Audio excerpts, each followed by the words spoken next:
श्रीमद भागवत महापुराण स्कंध 12 अध्याय 8 मार्कंडेयाची तपश्चर्या आणि वरप्राप्ती।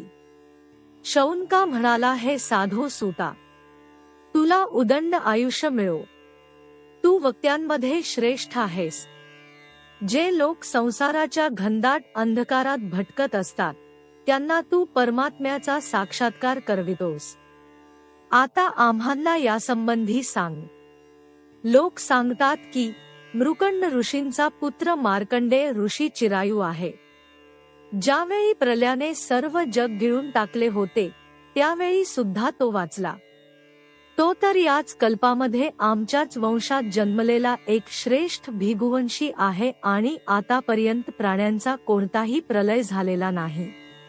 अशा स्थितीमध्ये हे खरे असू शकेल की ज्यावेळी मार्कंडेय मुनीने त्यामधून फिरत असताना वटवृक्षाच्या पानांच्या द्रोणामध्ये पहुडलेल्या अत्यंत अद्भुत अशा पुरुषाला पाहिले। हे सुता, आमच्या मनामध्ये हा मोठाच संशय उत्पन्न झाला आहे आणि हे समजून घेण्याची आम्हाला अतिशय उत्कंठा आहे। तू महान योगी आहेस, शिवाय पुराणे जाणणारा म्हणून प्रसिद्ध आहेस, तरी आमच्या या संशयाचे निराकरण करावे। सूत म्हणाले, शौनका, तू विचारलेल्या प्रश्नामुळे लोकांच्या मनातील शंका नाहीशी होईल। शिवाय या कथेमध्ये भगवान नारायणांचा महिमा कथन केलेला आहे। जो या कथेचे गायन करतो त्याचे कलियुगामुळे उत्पन्न होणारे दोष नष्ट होतात। मृकंड ऋषीने आपला पुत्र मार्कंडेय याच्यावर द्विजाला आवश्यक सर्व संस्कार त्या वेळी केले। नंतर विधिपूर्वक वेदांचे अध्ययन करून मार्कंडेय तपश्चर्या आणि स्वाध्याय करीत होता। त्याने नैष्ठिक ब्रह्मचर्य व्रत धारण केले होते। तो शांत भावाने राहत होता। मस्तकावर जटा होत्या, झाडांच्या सालीच तो वस्त्र म्हणून नेसत असे। हातात तो कमंडलू आणि दंड धारण करी। त्याच्या अंगावर जानवे आणि मेखला शोभून दिसत असे। काळे मृगचर्म, रुद्राक्षांची माळ आणि कुश एवढेच साहित्य त्याच्याजवळ होते। आपल्या व्रताच्या समृद्धीसाठी त्याने हे सर्व ग्रहण केले होते। सायंकाळी आणि प्रातःकाळी तो अग्निहोत्र, सूर्योपस्थान, गुरुवंदन, ब्राह्मण सत्कार आणि स्वतःला परमात्म्याचे स्वरूप मानणे इत्यादी प्रकारांनी भगवंतांची आराधना करी। संध्याकाळी सकाळी भिक्षा मागून ती गुरुदेवांच्या चरणांशी ठेवून तो मौन राही। गुरुजींची आज्ञा झाली तरच एक वेळ भोजन करी, नाहीतर उपवास करी।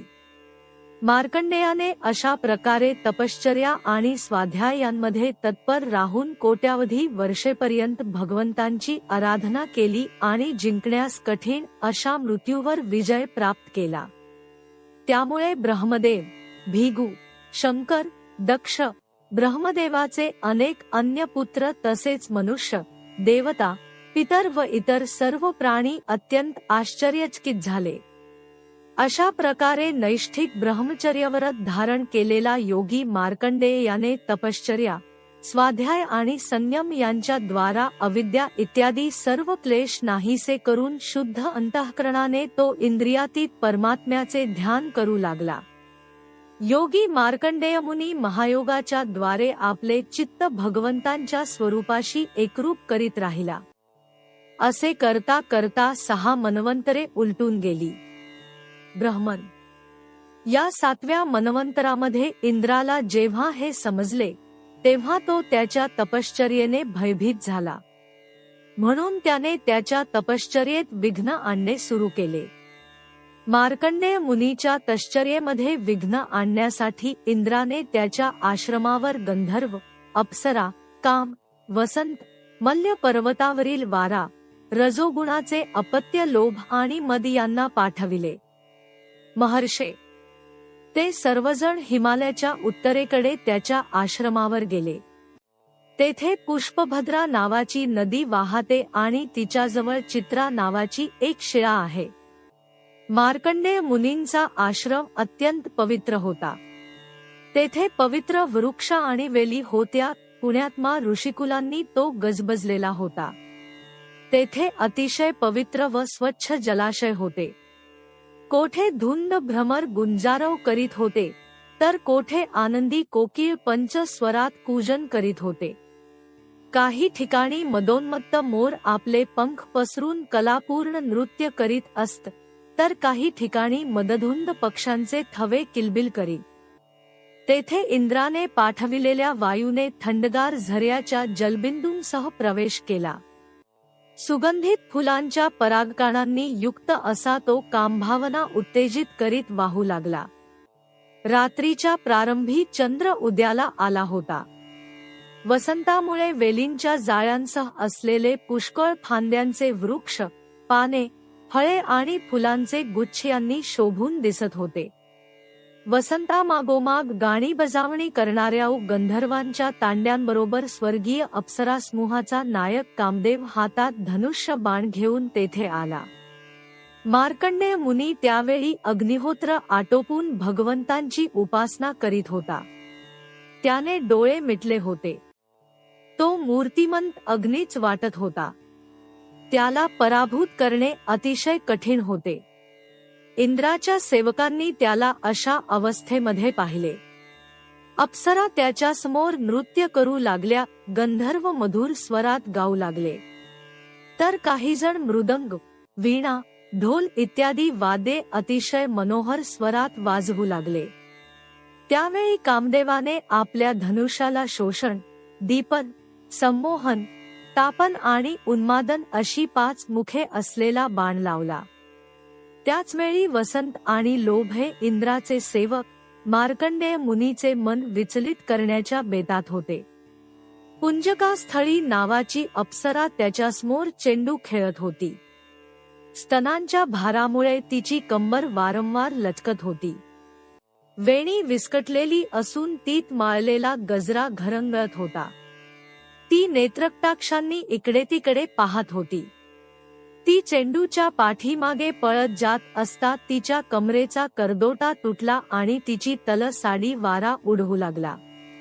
आता आपण मार्कंडेय मुनीला जिंकले असे समजून कामदेवाने त्याच्यावर आपला बाण सोडला. परंतु जसे अशक्त माणसाचे प्रयत्न विफल होतात, त्याप्रमाणे मार्कंडेय मुनीवर त्याने केलेला प्रयोग निष्फळ ठरला. हे शौनका, त्याला तपोभ्रष्ट करण्यासाठी आलेले ते सर्वजण त्या महामुनीच्या तेजाने होरपळू लागले आणि जशी लहान मुले झोपलेल्या सापाला जागे करून पळून जातात, त्याप्रमाणे पळून गेले. हे शौनका, अशा प्रकारे इंद्राच्या सेवकांनी मार्कंडेय मुनीला पराजित करण्याची इच्छा केली, परंतु तो जराही विचलित झाला नाही, की त्याच्या मनात या घटनेमुळे अहंकार सुद्धा उत्पन्न झाला नाही. महापुरुषांच्या बाबतीत हे काही आश्चर्य नव्हे, हेच खरे. देवराज इंद्राने पाहिले की कामदेव आपल्या सेनेसह निस्तेज होऊन परत आला आहे. तसेच ब्रह्मर्षी मार्कंडेय मुनीचा प्रभाव ऐकून इंद्राला फारच आश्चर्य वाटले. मार्कंडेय मुनी तपश्चर्या, स्वाध्याय, धारणा, ध्यान आणि समाधी यांच्याद्वारा भगवंतांचे ठिकाणी चित्त एकाग्र करी. तेव्हा त्याच्यावर कृपा करण्यासाठी नरनारायण स्वरूप हरी प्रगट झाले. त्या दोघांपैकी एकाचे शरीर गौरवर्ण होते, तर दुसऱ्याचे कृष्णवर्ण, नुकत्याच उमलेल्या कमलाप्रमाणे त्यांचे डोळे होते. त्यांना 4 हात होते. एकाने मृगचर्म तर दुसऱ्याने वल्कल परिधान केले होते. हातामध्ये पुष्पवित्रे घातली होती आणि गळ्यात तिपेडी जानवी शोभून दिसत होती. कमंडलू आणि वेळूचे सरळ दंड त्यांनी धारण केले होते. कमळाच्या बियांची माळ, वेद आणि जंतूंना पिटाळण्याची चवरी त्यांच्याजवळ होती. ब्रह्मदेव, इंद्र इत्यादींना सुद्धा पूज्य असे भगवान नरनारायण उंचेपुरे होते. चमकणाऱ्या विजेप्रमाणे पिवळ्या रंगाचे त्यांचे तेज होते. मूर्तिमंत तप्त असे ते भासत होते. भगवंतांचे साक्षात स्वरूप असे नरनारायण ऋषी आले आहेत असे पाहून तो अत्यंत आदराने उठून उभा राहिला आणि त्यांना त्याने साष्टांग दंडवत घातला. त्यांच्या दर्शनाने झालेल्या आनंदाने त्याचे शरीर, इंद्रिये आणि अंतःकरण शांतीसमुद्रामध्ये डुंबू लागले. शरीर पुलकित झाले. डोळे अश्रूंनी एवढे भरून आले की तो त्यांना पाहू सुद्धा शकत नव्हता. त्यानंतर तो नम्रपणे हात जोडून उभा राहिला.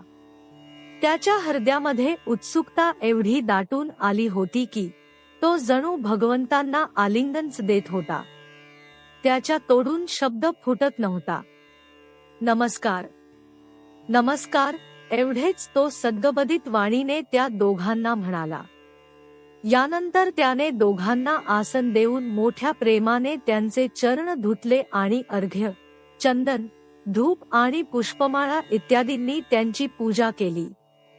भगवान नरनारायण सुखाने आसनावर बसले होते आणि मार्कंडेय मुनीवर ते प्रसन्न होते. मार्कंडेयाने त्या सर्वश्रेष्ठ मुनिवेशधारी नरनारायणांच्या चरणांना पुन्हा नमस्कार केला आणि त्यांची अशी स्तुती केली.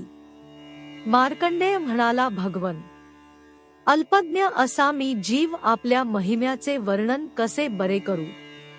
आपल्या प्रेरणेनेच सर्व ब्रह्मदेव, शंकर इत्यादी देहधार्यांच्या तसेच माझ्या शरीरामध्ये सुद्धा प्राणशक्तीचा संचार होतो आणि नंतर तिच्यामुळेच वाणी, मन व इतर इंद्रियांना प्रेरणा मिळते. अशा प्रकारे परतंत्र अशा इंद्रियांनी आपले भजन केले तरी आपण भक्तांच्या प्रेमबंधनाने बांधले जाता. हे प्रभो, फक्त विश्वाचे रक्षण करण्यासाठी आपण जसे मत्स्य, कूर्म इत्यादी अनेक अवतार ग्रहण केले, तसेच आपण ही दोन्ही रूपे सुद्धा त्रैलोक्याचे कल्याण, त्याच्या दुःखाची निवृत्ती आणि विश्वातील प्राण्यांना मृत्यूवर विजय प्राप्त करता यावा यासाठी ग्रहण केली आहे. आपण रक्षण तर करताच, शिवाय कोळी कीटकाप्रमाणे आपल्यापासूनच हे विश्व प्रगट करता आणि पुन्हा आपल्यामध्येच ते विलीनही करून घेता. आपण चराचराचे पालन आणि नियमन करणारे आहात. मी आपल्या चरणकमलांना नमस्कार करीत आहे. जे आपल्या चरणकमलांना शरण येतात त्यांना कर्म, गुण आणि काळानुसार निर्माण होणारे क्लेश स्पर्श सुद्धा करू शकत नाही. वेदांचे मर्मज्ञ मुनी आपल्या प्राप्तीसाठी नेहमी आपले स्तवन, वंदन, पूजन आणि ध्यान करीत असतात. हे प्रभो, चारही बाजूंनी भयाने ग्रासलेल्या लोकांना मोक्षस्वरूप अशा तुमच्या चरणप्राप्तीशिवाय दुसरा कल्याणकारक उपाय आम्हाला माहीत नाही. आपल्या काळस्वरूपाला 2 परार्ध आयुष्य असणारा ब्रह्मदेव सुद्धा भिवून असतो, तर मग त्यांनी उत्पन्न केलेल्या भौतिक शरीरधारी प्राण्यांबद्दल काय सांगावे. हे भगवन, आपण सर्व जीवांचे परम गुरु आणि सत्यज्ञान स्वरूप आहात. म्हणून आत्मस्वरूपाला झाकून टाकणाऱ्या देहघर इत्यादी निष्फळ, असत्य, नाशिवंत आणि फक्त इंद्रियांच्या अनुभवाला येणाऱ्या त्या सर्व पदार्थांचा त्याग करून मी आपल्या चरणकमलांना शरण आलो आहे. कोणताही प्राणी जर आपल्याला शरण आला तर तो त्याचे इच्छित सर्व पदार्थ प्राप्त करून घेऊ शकतो.